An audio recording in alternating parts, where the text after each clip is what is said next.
así, como todos los miércoles a las 6 de la tarde, este es su programa que se llama We the People. Y de conducción, Héctor Roca por esta su radio por internet, magiclatinosvegas.org, la otra cara de Sin City, desde Las Vegas, Nevada, para el mundo. Buenos días, buenas tardes, buenas noches en distintos puntos del planeta.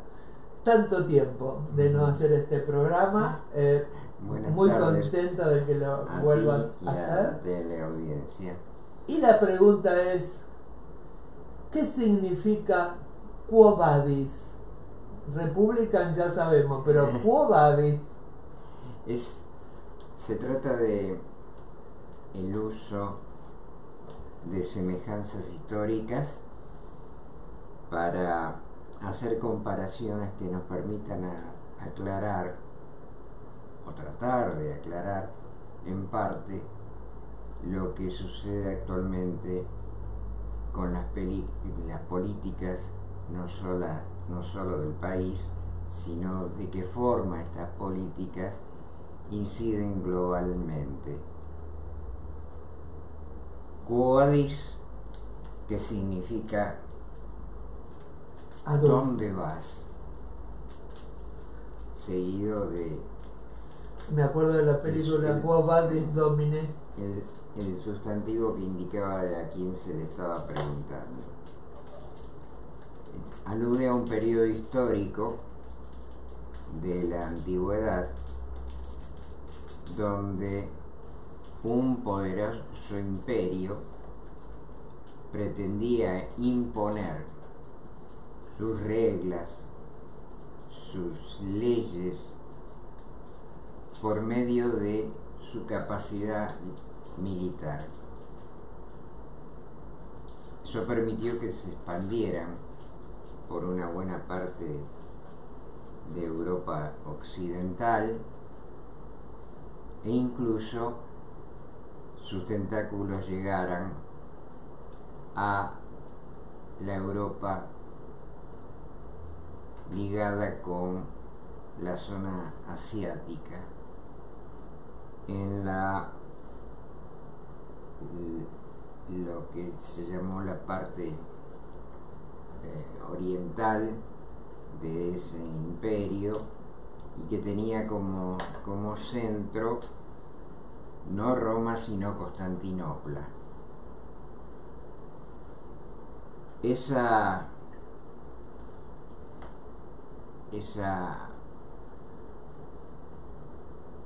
potencia económica basada en la capacidad militar imponía sus reglas, sus leyes y sus tributaciones a todas las zonas que conquistaban. Estamos hablando de más de 2000 años de historia pasada, pero que curiosamente nos trae a la mente el parecido con un intento presente de revivir esa idea del poder imperial. Y como eso sucede en el seno de este país que acoge a nativos y muchos inmigrantes que han accedido a la ciudadanía o por lo menos el permiso de residencia, como eso involucra a tanta gente que vota, nos lleva a preguntarnos si este intento actual de un modelo imperialista realmente está produciendo los efectos que se pretendían. Vamos a saludar a Laura Pulido, que nos está viendo. Gracias, Laura. La convocatoria en las elecciones que permitieron al Partido Republicano recuperar un sitio de preeminencia en el gobierno de este país, la premisa fueron varias. Para el votante en general se trataba de cumplir el mandato del eslogan de hacer grande nuevamente América. Para el partido, que era el soporte de esa premisa, era la posibilidad de retornar a un gobierno, a gobernar el país más importante en el mundo, cuyo gobierno le había resultado esquivo en los últimos años a manos de la oposición en un sistema bipartidario, y la reiteración de esas derrotas llevó a que importantes integrantes de ese partido se preguntaran si la reducción progresiva de la adhesión popular no haría o no pintaría un futuro sombrío donde el partido se convirtiera en una fuerza minoritaria y no ya en capacidad de balancear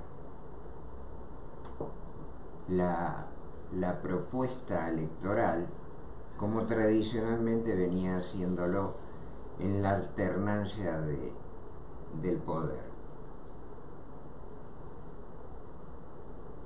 Hay que reconocer que la presencia del ahora presidente Donald Trump le permitió al Partido Republicano recuperar esa voluntad popular que no encontró propuestas de similar gancho electoral, y también porque a través de su conducción gubernamental no había conseguido restablecer las pautas a las cuales el votante aspiraba. Básicamente, tener ingresos que le permitieran y le aseguraran una vida digna. Hay que reconocer que en las últimas décadas eso se ha ido deteriorando. A fines de la Segunda Guerra Mundial, el desarrollo de la economía estadounidense permitía que un padre de familia sin ingresos muy relevantes ni trabajos muy destacados pudiera tener para su familia un proyecto de vida digno y absolutamente razonable. La posibilidad de tener vivienda propia, de poder enfrentar los problemas de salud que pudieran acaecer, y sobre todo la posibilidad de darle a sus hijos un futuro mucho más venturoso del que él pudo vivir. O sea, el famoso movimiento de ascenso social que es la natural pretensión de todo ser humano. Todo eso a través de las últimas décadas se ha ido diluyendo hasta llegar a las circunstancias actuales donde los jóvenes de la actualidad carecen de las perspectivas que tenían a mediados del siglo pasado, donde el estudio, incluso precario, permitía abordar fuentes de ingreso que les hicieran posible creer en un proyecto propio de independencia, sin necesidad de cargarse sobre las espaldas de sus progenitores. Todo eso fue desapareciendo, acompañado de la paulatina migración de las empresas que daban trabajo a millones de personas.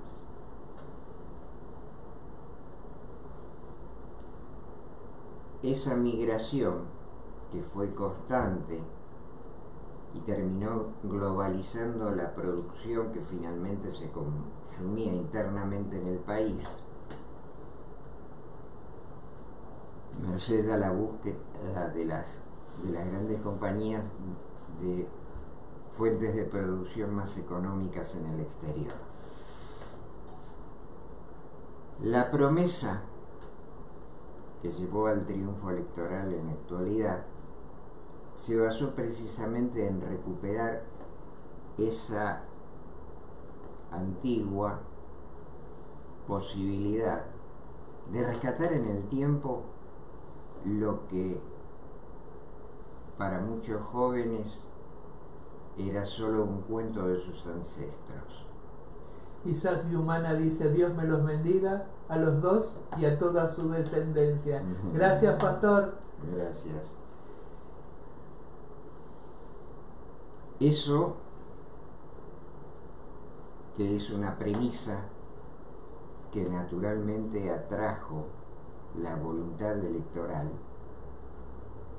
y que creemos que además de la ventaja de retornar al control del aparato estatal, podemos permitirnos darle el crédito necesario a la buena voluntad de los políticos republicanos de querer acompañar esa recuperación. Pero ahora es el momento de preguntarse si eso se ha cumplido o se está comenzando a cumplir, y si piensan que en el futuro va a dar los frutos apetecidos, porque lo que estamos viendo, y no vamos a enumerar las empresas que se están yendo. Tendrías que de alguna manera decirlo para todos aquellos que no leen las noticias a diario o que no están informados. Bueno, empresas muy importantes del ámbito industrial. Un símbolo, por ejemplo, es la empresa John Deere, que a través de toda su historia proveyó las herramientas necesarias para el campo: trilladoras, segadoras, sembradoras, tractores de todo tipo. Es una de las empresas que se fue. Ford misma ha anunciado. Ford, toda una institución automovilística, ¿no? Pero sería muy largo. Coca-Cola también. sería muy largo enumerar la totalidad, no solo de las industrias, sino de empresas de distribución que están planeando abrirse a nuevos horizontes. Podríamos citar a Amazon. Todo este éxodo en realidad parece tener el efecto contrario a lo que se pretendía, porque la política de los fuertes aranceles, que tienen un objetivo proteccionista de la industria local, lejos de lograr el efecto de que retornaran empresas, está consiguiendo que se vayan aceleradamente muchas más, con lo cual las pérdidas de fuentes de trabajo van sumando miles y miles a la ya deteriorada masa laboral. ¿Qué pasa también con el hecho de haberle sacado la protección a los cubanos, a la gente de América Central, el TPS? ¿Qué pasa también con eso, más las deportaciones? Eso es otro aspecto del tipo de políticas implementadas que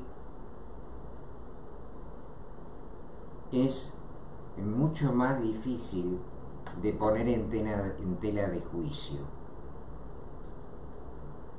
porque la pérdida de fuentes de trabajo es notoria para quien haya votado esta política. Es algo que deviene precisamente del resultado electoral. En cambio, en el tema migratorio, los argumentos en pro y en contra son numerosos y exigiría un debate mucho más largo y con una profundidad mucho más intensa. ¿Cuál es el papel de la inmigración? ¿Qué efectos realmente tiene la inmigración en el contexto de la economía? La inmigración habitualmente se ha favorecido como una forma realmente poco elegante de bajar los costos laborales, porque quienes emigran no están sindicalizados y sus necesidades por los lugares de donde provienen son mucho más digamos limitadas o mucho más permeables a los bajos costos laborales que precisamente quienes han vivido toda su vida bajo un régimen legal que le aseguraba un mínimo de ingresos a través de convenios laborales ya establecidos. O sea que en todo el mundo normalmente la inmigración sirvió para bajar los costos de producción. Pero hay muchos argumentos en contra de lo que la inmigración puede producir o generar en el país. Nos saludamos a María Caminero, que nos está mirando. Saludos, María. Muchas gracias, María. Realmente es muy debatible el tema de la inmigración, porque creemos que hay argumentos a favor y en contra, y que de todas maneras podrían establecerse maneras mucho menos cruentas o legislaciones menos importantes, podrían hacerse con otra fuerza, tratando de no sacudir demasiado un mercado interno que tiene también a la inmigración como un consumidor importante. Es cierto. Porque, a diferencia de muchos ciudadanos que han perdido su fuente de trabajo y terminan desclasados, convertidos en muchos casos en homeless, los inmigrantes no recurren a eso porque vienen de lugares peores. María dice saludos. Gracias. Porque vienen de lugares mucho peores. Y en definitiva, por más que los aprieten, sigue siendo un paraíso comparado a lo que no podrían acceder en sus respectivos lugares de nacimiento. Pero este es un tema de debate, como dijimos, y no es el objeto de esta conversación. La pregunta que nos estamos haciendo y estamos tratando de trasladar es si los objetivos de estas medidas económicas, hablando de la guerra arancelaria, si necesitamos explicarlo, podríamos decir brevemente que es una forma de protección de la producción local. Si yo encarezco mediante un arancel, o sea que es un gravamen, el producto que viene del exterior, estoy protegiendo la producción nacional. Entonces debemos preguntarnos si esa guerra arancelaria que en el mundo produjo toda una ola de respuestas a las cuales vamos a aludir, pero para que la gente tenga una idea de su magnitud, deberíamos recordar que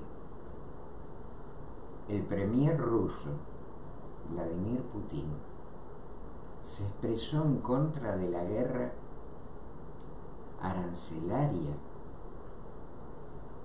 Dijo que la guerra arancelaria no es buena para nadie. O sea que una guerra de tipo económico asustó a quien amenazó al mundo con armas termonucleares sin ningún tipo de temor, y que sigue enfrentando a la Organización del Tratado del Atlántico Norte con su poderío bélico, y hasta ahora viene obteniendo desde el belicismo las cosas que no pudo lograr en los intercambios políticos que normalmente tienen todos los países. Así que esto nos lleva a considerar la magnitud y la influencia que puede tener una guerra económica globalmente. Hasta qué punto se ven afectados no solo los competidores sino hasta los socios comerciales, como en el caso del NAFTA, que es el tratado que engloba a los países de América del Norte, con socios tradicionales, hermanos del comercio vinculados tradicionalmente, como México y como Canadá. Y que por estas políticas se ven obligados o impulsados a trabar relaciones y buscar alianzas precisamente con quienes se pretendía competir y destruir. Los pedidos de ingreso a los BRIC, que es una asociación económica que engloba a China, a Brasil, a Rusia, a Sudáfrica, a la India. Con la población de esto ya estamos hablando de 2/3 de la población mundial. Piensen ustedes qué volumen tiene ese mercado. Si nos peleamos con ellos, lo que estamos logrando es que nuevos países, ya suman 23, han pedido el ingreso a los BRIC. El último que lo ha logrado es Indonesia. Estamos hablando de un país compuesto de miles de islas, pero que tiene una población de 280 millones de habitantes, de alguna manera cercana a la totalidad de la población que nutre el mercado estadounidense, que es de 330 millones. O sea, estamos arrojando en brazos del supuesto adversario a la mayoría de la población mundial, a multitud de países que se ven perjudicados por esta guerra que pretendía hacer grande de nuevo a América y que parece estar logrando el efecto contrario.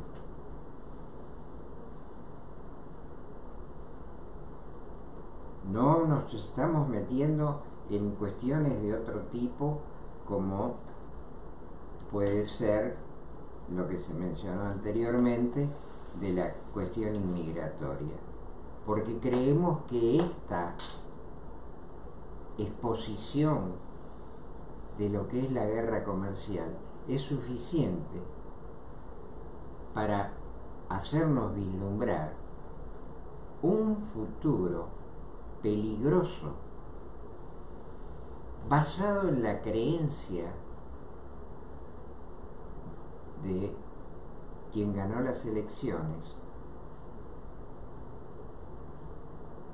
como lo afirmó ante numerosos periodistas, que no necesitamos del mundo, que el mundo nos necesita a nosotros. Te voy a interrumpir, te voy a leer lo que puso María Caminero. Pienso que los Estados Unidos deben de hacer más negocios con Latinoamérica y menos con China e India.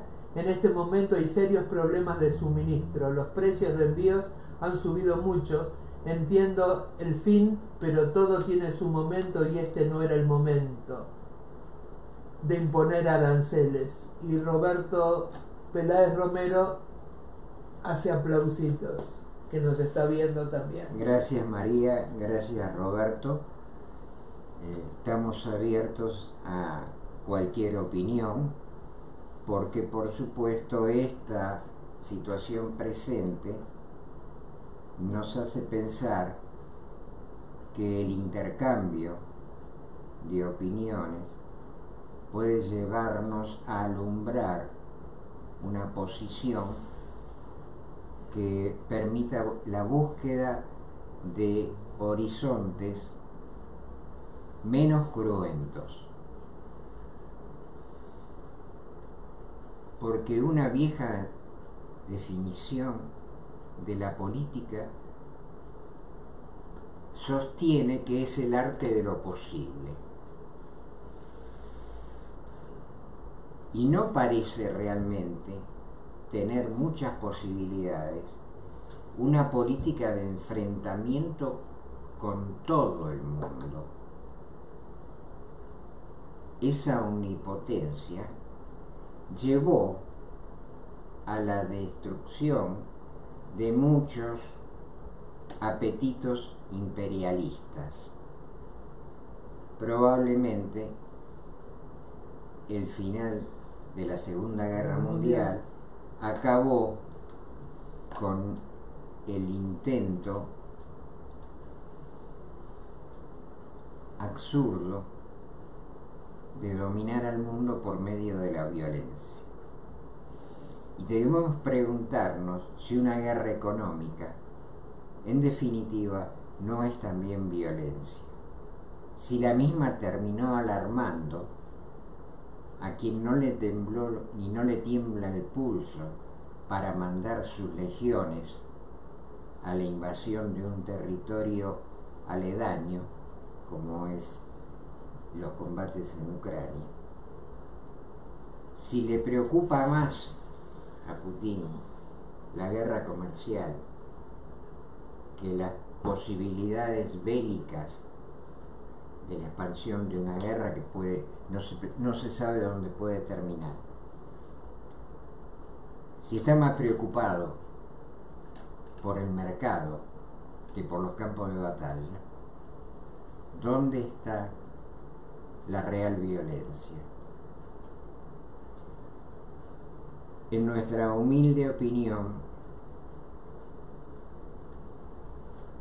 creemos que no debe ser, en su totalidad por lo menos, este el camino que el Partido Republicano deseaba. Creemos que sanamente pretendían que la reducción de gastos y una administración eficiente permitieran controlar la virulencia de la deuda estadounidense, que se disparó por la emisión, y consecuentemente esto trajo un aumento de la inflación hasta límites que son casi incontrolables,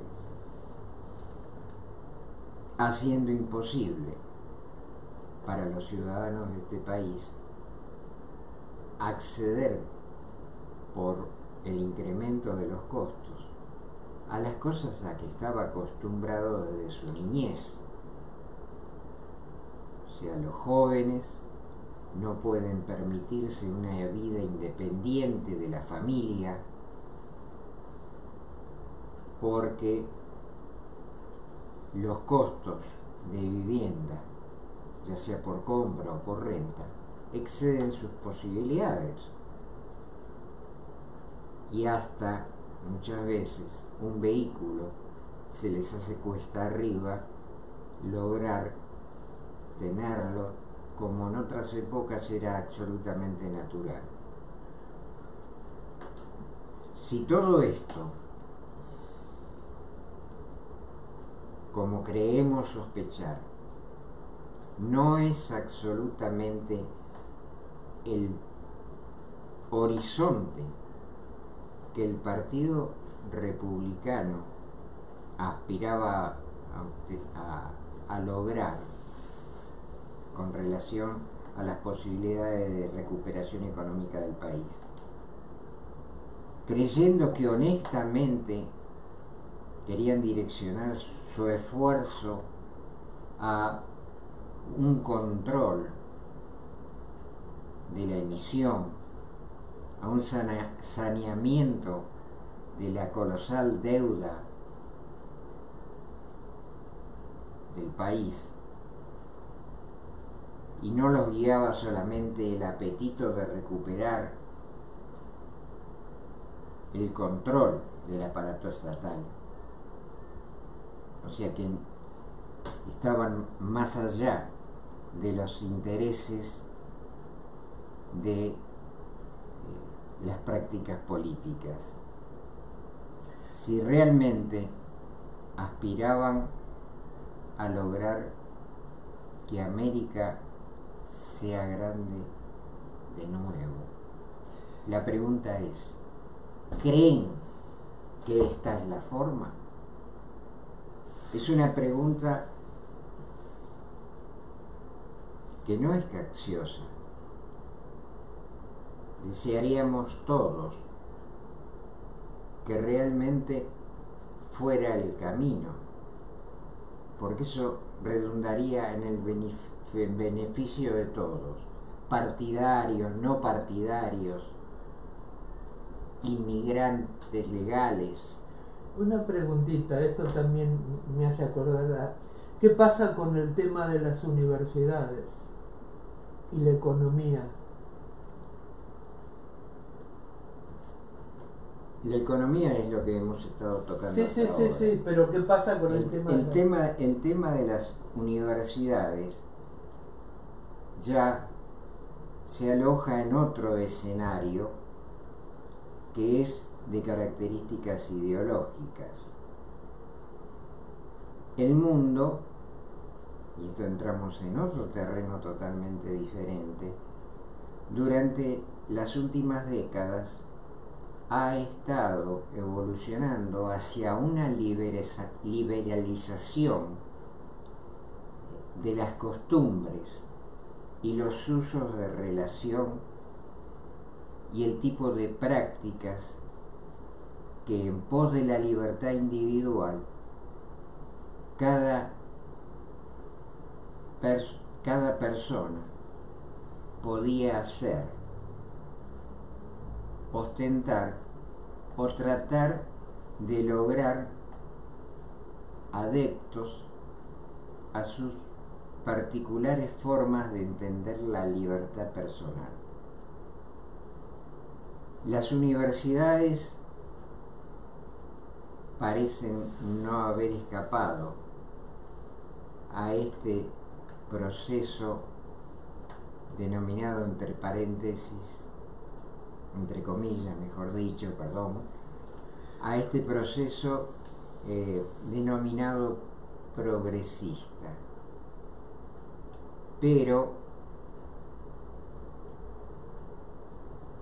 las universidades, habitualmente por albergar gente joven, tienen una tendencia a manifestar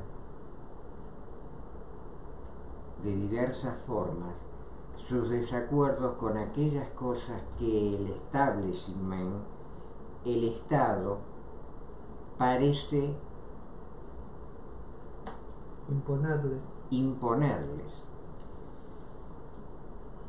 Eso podría respaldarse con las previsiones de la Constitución respecto a la libertad de opinión. Y ahí tenemos que preguntarnos, ¿qué pasa cuando el Estado no se siente cómodo con ese particular uso de la libertad de expresión? Y lo que está sucediendo acá en el país con respecto al cercenamiento de las libertades de las universidades y sus estudiantes no es exclusivo de este país. Está sucediendo en todo el mundo, donde una reversión del permisivismo, del denominado progresismo, llevó, como todo efecto en la física, una fuerza ejercida sobre un punto tiende a generar una fuerza opuesta del mismo volumen. Parece estar sucediendo en la política precisamente ese principio de la física. Voy a interrumpirte por algo que escribió María Caminero de un tema anterior, ¿no? Dice, el globalismo no ha sido algo bueno para este país, pero no creo que podemos ir hacia atrás. Acostumbraron al pueblo a un consumismo masivo, pero barato y sin calidad. Hoy todo lo hacen para que dure no más de 5 años. Somos una sociedad hoy por hoy llena de deudas, sin costumbre de ahorrar dinero. Ambos partidos son responsables de esta debacle. Empezó con Nixon y Clinton lo llevó a niveles astronómicos. Coincidimos con que el consumismo originó en buena medida gran parte de lo que está sucediendo. Pero no podemos y no debemos olvidar que el consumismo fue originado desde la protección del Estado para poder desarrollar el mercado interno y que tuviera el potencial económico que llegó a generar. Porque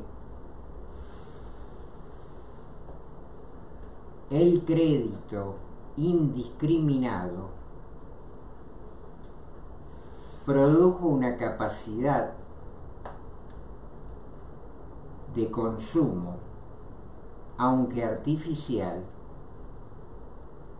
pero que fue la madre de la gran expansión y el gran desarrollo del comercio interno,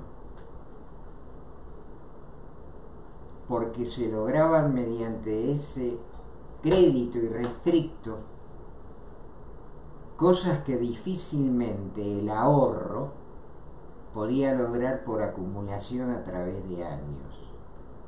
O sea que era una forma anticipada de disfrutar de bienes de consumo que el ahorro no ponía al alcance de la mano.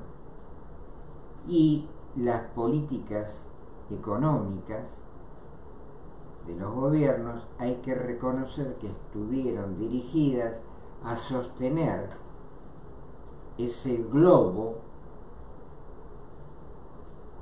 que terminó explotando en el 2008, pero que es un globo que se emparcha y permanentemente se recrea, porque ese crédito irrestricto sirvió para hacer en buena parte la grandeza de un mercado que alimentó con su capacidad otros aspectos de las necesidades del Estado, como por ejemplo el sostenimiento de una capacidad bélica sin igual en el resto del mundo. Y la capacidad bélica es lo que permite hacer como en el tiempo de los romanos, la ampliación de nuevos mercados mediante el uso de la espada o la defensa de los mercados ya existentes. La antigua paz romana hoy se reproduce de alguna manera en estos modelos, ya sean de presencia bélica genuina o a través de una guerra arancelaria a la que le temen incluso los belicistas más acérrimos. por hoy. Agradecemos la audiencia que nos ha permitido, incluso con su participación, enriquecer puntos de vista que queremos compartir con todos para beneficiarnos en conjunto de el intercambio de ideas que siempre resultan en beneficio de la capacidad humana de convivencia. Muchísimas gracias a todos y esperamos próximamente poder recurrir a su audiencia.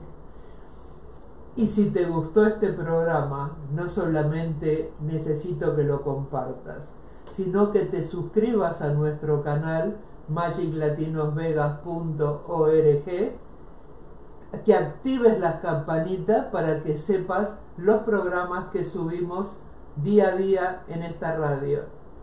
María Caminero dice: gracias, me encantó.